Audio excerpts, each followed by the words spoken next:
नमस्कार मित्रों, आपका मेरे YouTube चैनल पर एक बार फिर से स्वागत है। आपने ज्योतिष के कई रूपों के बारे में जाना होगा, आपकी रुचि भी ज्योतिष के कई रूपों में रही होगी, आपने ज्योतिष का अध्ययन मनन भी किया होगा। लेकिन आपने लाल किताब के बारे में भी सुना होगा। लाल किताब ज्योतिष की दृष्टि से बहुत वैज्ञानिक किताब है, क्योंकि उसके जो भी सूत्र हैं वो बहुत विज्ञान, वो साइंस पर आधारित हैं और आपको इसकी वैज्ञानिकता देख के बहुत आश्चर्यचकित होगा। जैसे लाल किताब में शुक्र को गृहस्थ जीवन का, दाम्पत्य जीवन का, वैभवता का, सुख का, स्फूर्ति का कारक माना गया है। शुक्र के कुछ ग्रह ऐसे हैं जो शत्रु भाव रखते हैं, कुछ ऐसे हैं जो मित्र भाव रखते हैं, कुछ ग्रह ऐसे हैं जो समभाव रखते हैं। यदि शत्रु भावों को देखें तो शुक्र का पहला शत्रु तो सूर्य है, शुक्र का दूसरा शत्रु राहु है, और राहु के सुप्रभाव से शुक्र की जो स्त्री का कारक है वो गंदे विचारों की उत्पत्ति करता है, अनायास प्रेम को गंदा दूषित कर देता है, विचारों में यौनाचार, यौन पूर्ति देता है। वैसे यौन संबंध कोई बुरा नहीं है, क्योंकि उसी से सृष्टि का सृजन होता है, इसे हम यौनिक संबंध को प्रेम कहते हैं। लेकिन प्रेम जब वासना में रूपांतरित हो जाता है तो गंदे विचारों की दृष्टि से व्यभिचार बन जाता है।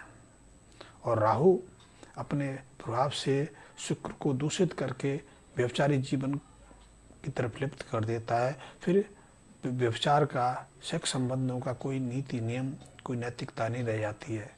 ऐसे में चाहे वो स्त्री है या पुरुष है, वो एक से अधिक स्त्री या पुरुषों के साथ यौनिक संबंध स्थापित करने पर बाध्य हो जाता है।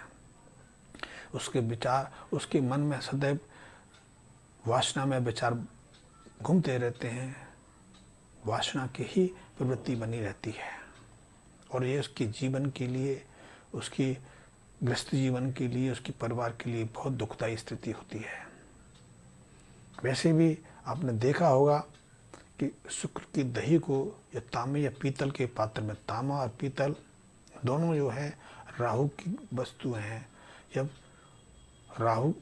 शुक्र की दही को तांबे या पीतल के पात्र में रखा जाता है तो वो नीली पड़ने लगती है और उसमें पौष्टिकता की जगह जहरीलापन पैदा होने लगता है। दही तांबे या पीतल के पात्र में जहरीली बन जाती है। लेकिन जब इसी दही को हम मिट्टी के पात्र में रखते हैं, मिट्टी का पात्र यानी शनि का पात्र, और शनि शुक्र का मित्र है, तो उस मिट्टी के पात्र में दही खराब नहीं होता, दही की पौष्टिकता बढ़ती है। दही में एक मधुर, आकर्षित करने वाली, शुद्ध स्वाद प्रदान करने वाली एक मिठास आने लगती है। मिट्टी के पात्र की दही का एक अपना ही आनंद, एक अपना ही स्वाद रहता है। इसी तरह ये शुक्र की गाय है, क्योंकि गाय को शुक्र का कारक माना गया है, और राहु का कारक हमने हाथी को माना है। हाथी गाय को देखकर कपकपाने लगती है, डरने लगती है, भयग्रस्त हो जाती है। हमने देखा होगा। लेकिन यहाँ भी हाथी को यदि लोहे की चैन से बांध दिया जाए तो ऐसे में हाथी गाय को डरा नहीं पाता, गाय भयग्रस्त हो जाती है।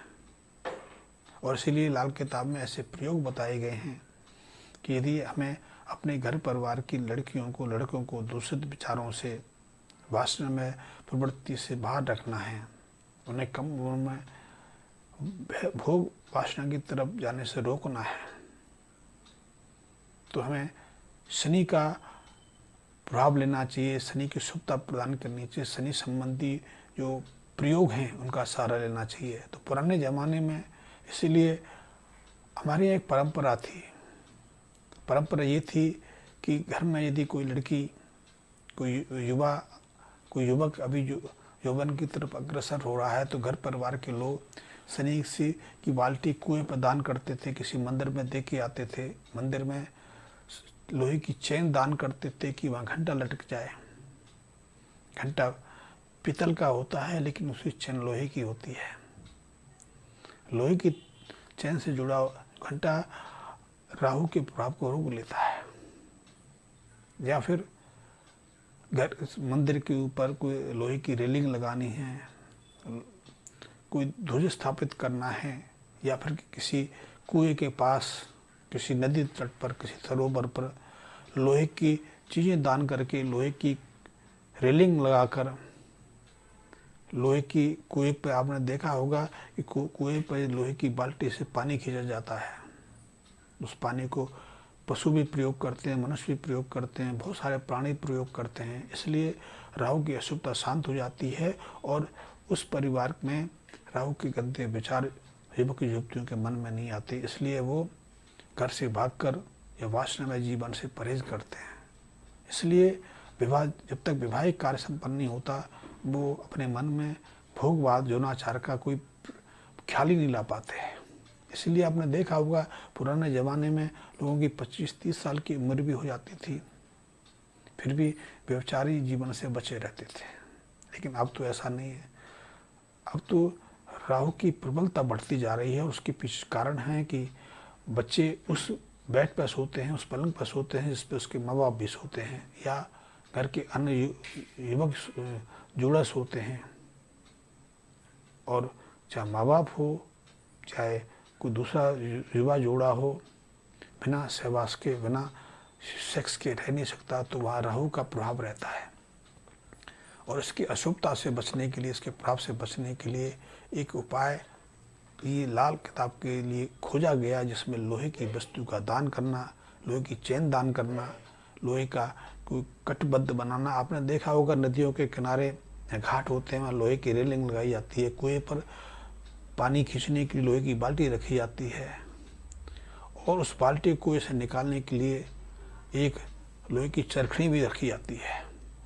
मंदिर में लोहे की चेन दान दी जाती है। और ये प्रभाव, ये उपाय इसलिए किए जाते हैं कि उस घर परिवार पर राहु की अशुभ दृष्टि ना पड़े, उस परिवार के जो युवा वर्ग है, लड़के लड़कियां हैं, वो व्यभिचारी ना बने, व्यभिचारिक जीवन में शुरुआत ना करे, उनके जीवन में छोटी उम्र में सेक्स की भावना पैदा ना हो। इसके अलावा राहु की अशुभता को रोकने के लिए घर की शुद्धता बहुत विचार किया गया है।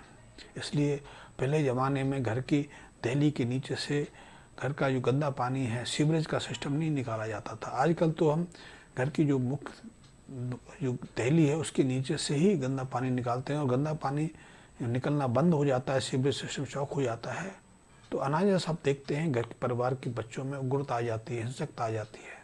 वो आज्ञा नहीं मानते, मन मर्जी करने लगते हैं। और इसका अर्थ यही है कि उनके अंदर जो राहु के गंदे विचार प्रभावी होने लगे। नियमित रूप से घर की सफाई करना, घर में कूड़ा कचरा कबाड़ इकट्ठा नहीं करना, क्योंकि घर में यदि कूड़ा कबाड़ इकट्ठा करेंगे, मकड़ी के जाले लगेंगे, या आप जंग युक्त लोहे को संग्रहित करके रखेंगे। यदि बरसात में लकड़ी भीज गई है, उसको आप रखेंगे, जिस लकड़ी में घुन लग गई है, दीमक लग गया है, आप उसको अपने फर्नीचर आदि में प्रयोग करेंगे, तो इससे राहु की जो अशुभता है बढ़ जाती है और घर परिवार में कलह के साथ उग्रता की भावना पैदा होती है, गंदे विचार आने लगते हैं, कामुकता की प्रवृत्ति जागने लगती है, पूरा वातावरण वासनामय हो जाता है। ये नहीं कि उनमें ज़्यादा कामुक शक्ति आ गई, विचार कामुक होते हैं, गंदे होते हैं। यौन शक्ति में किसी तरह की कोई प्रवृत्ता नहीं होती कि आप सोचें कि ऐसी स्थिति में ज़्यादा आपके अंदर यौन शक्ति पैदा हो जाती है। यौन शक्ति एक अलग चीज़ है। आजकल तो आप देखते हैं कितने सारे युवा हैं जो शीघ्र स्खलित हो जाते हैं, वो अपने वीर स्खलन पर कुछ सेकंड से ज़्यादा का नियंत्रण स्थापित नहीं करते, जबकि सामान्य रूप से कम 12 से 15 मिनट आपको अपने ऊपर नियंत्रण रहना चाहिए, आपका वीर स्खलित नहीं होना चाहिए। शीघ्र स्खलन के पीछे भी राहु की यही अशुभ दृष्टि काम करती है। राहु की अशुभता के कारण ज़्यादातर युवक शीघ्र पतन के शिकार हो जाते हैं, इसलिए उनका ग्रस्त जीवन भी एक तरह से अधूरा रह जाता, असंतुष्ट कारण रहता है, ग्रस्त जीवन में विष घुल जाता है। और इसको रोकने के लिए यदि हम शीघ्र पतन से बाहर आना चाहते हैं, तो इसके लिए हमें एक तरफ मंगल को प्रबल करने की आवश्यकता है, दूसरी तरफ जो हमारी जन्म कुंडली में शुक्र का अशुभ प्रभाव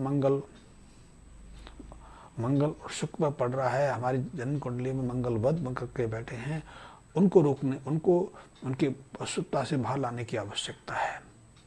तो लाल किताब की वैज्ञानिकता बहुत महत्वपूर्ण है। इसीलिए कहा भी गया है कि यदि हम शुक्र संबंधी वस्तु का प्रयोग करते हैं, चाहे वो मिट्टी का पात्र हो, मिट्टी का बर्तन हो, पहले ज़माने में तो सारे भोज मिट्टी के बर्तन में होते थे, घर में भी कांसे की बर्तन काम में लाए जाते थे, पीतल तांबे के बर्तन लागे जाते थे, उसमें कली कराई जाती थी।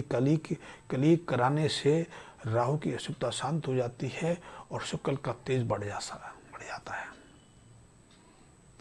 लेकिन अब तो वो प्रचलन खत्म हो गया। अब तो आप बॉन चाइना लेके आगे, पोर्सिलेन लेके आए, ये विनाशकारी चीज़ें हैं, ये हानिकारक चीज़ें हैं, इसलिए बीमारियां बढ़ रही हैं, हमारे विचार कुंठित होते जा रहे हैं, गंदे होते जा रहे हैं। फिर हमारे चारों तरफ अश्लीलता फैलती रहती है, हम अश्लील फिल्में देखते हैं, गाने सुनते हैं, साहित्य पढ़ते हैं, फोटो देखते हैं, फिल्में देखते हैं, चर्चाएँ देखते हैं, और इसलिए हमारे मन में हमेशा वासना में भाव बना रहता है और हम अपने पर नियंत्रण नहीं कर पाते। यदि वासना को रोकोगे तो उग्रता आएगी, विद्रोह की स्थिति बनेगी। और लाल किताब की दृष्टि से देखें तो लाल किताब की जो व्याख्या है बहुत अद्भुत है, बहुत वैज्ञानिक है। मैंने आपको छोटा सा प्रीफेस दिया, छोटी सी इंट्रोडक्शन दी कि आप लाल किताब की मदद से कैसे अपने जीवन की समस्याओं का निराकरण कर सकते हैं, कैसे अपने अशुभ विचारों को शांत कर सकते हैं, कैसे शारीरिक और मानसिक दृष्टि में बदलाव ला सकते हैं। आप लाल किताब को, यदि आप लाल किताब में रुचि रखते हैं, लाल किताब से लाभ लेना चाहते हैं, मेरे से जुड़े रहना चाहते हैं, तो पहले भी मैंने आपसे अनुरोध किया है कि आप मेरे चैनल को यदि अब तक आपने सब्सक्राइब नहीं किया तो सब्सक्राइब कर लें, मेरे बेल आइकन को प्रेस कर लें, ताकि मेरा हर वीडियो आपको यथा समय मिल सके। और हाँ, यदि आप मेरे वीडियो को अपने मित्रों में शेयर करेंगे, क्योंकि उनको भी इससे लाभ मिल सकता है। कई तरह की परेशानियाँ हैं, कष्ट हैं, उसका निराकरण हो सकता है। तो आप अपने मित्रों तक इस वीडियो को शेयर कर सकते हैं। और इसी के साथ मैं आपसे विदा लेता हूँ। धन्यवाद मित्रों।